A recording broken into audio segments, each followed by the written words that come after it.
I self-censored. I was not genuine in my own beliefs. What did this 23-year-old believe that was so unacceptable that she hid it? Well, she calls herself a right-leaning libertarian.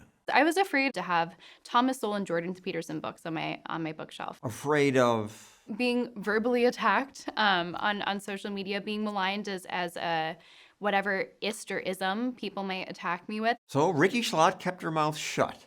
Eventually, she dropped out of NYU because she found it stifling. If you were doing it again, you'd speak out. Oh, well, I did speak out.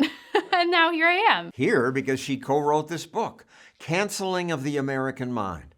It details how cancel culture crushes people who think differently.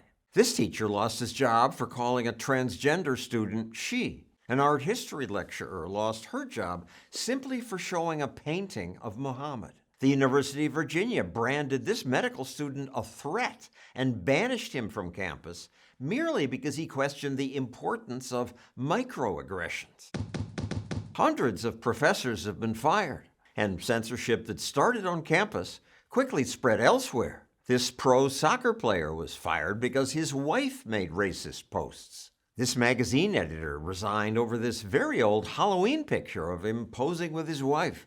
Some Bon Appetit staff called this deeply offensive brownface. Now there's a new, more serious controversy. Some students lost job offers after attacking Israel and supporting Hamas. That's supporting terror. It's a hard no. You don't get to work for me. But Schlott's book argues that America needs more free speech, even if it's hateful. Being a true free speech champion does require that you defend speech that even you disagree with. Schlott's co-author works for FIRE, the Foundation for Individual Rights and Expression.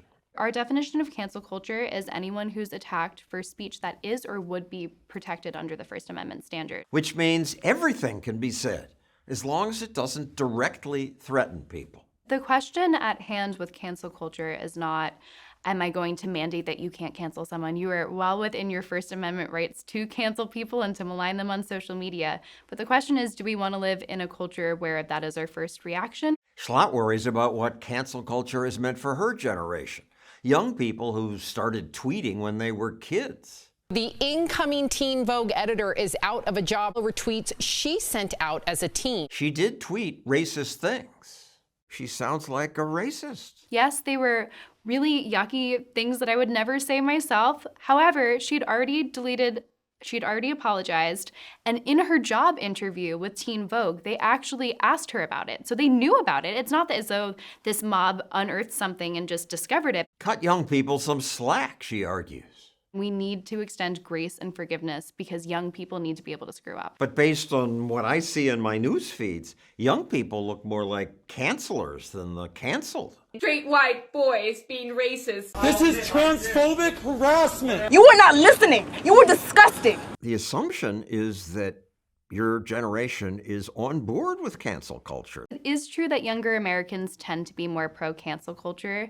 Millennials have the most positive view, and as you get older, it goes lower and lower and lower, but Gen Z completely switches that around. Only 8% have a positive view of it, and that's because if you're a young person who grows up in a graceless society, you're always looking behind your back, you see your peers and friends torn down on social media, then of course you're not going to want to live in a world like that. But they perpetuate a world like that. Well, I think that it's a tyranny of the minority of my generation because you can have one squeaky wheel that scares the life out of everyone else around them, and we all self-censor and bite our tongues and sit in our hands. That's what she did in college. I sat there and I cringed and I didn't want to get involved in anything, and I'm sure that I was sitting next to other kids who felt the same way. Kids who kept their mouths shut because they didn't want to be reported as biased. A lot of college campuses, they actually have administrative mechanisms to report people for their speech. And when I got to NYU, the first thing I had to do was go pick up my ID card. And I found on the back the emergency number in case you're in danger and a bias response hotline in case you're offended. So the university itself has sanctioned the idea that you can snitch on your peers or somebody who says something that you don't like. Now she says it's time for students to push back against the censorship.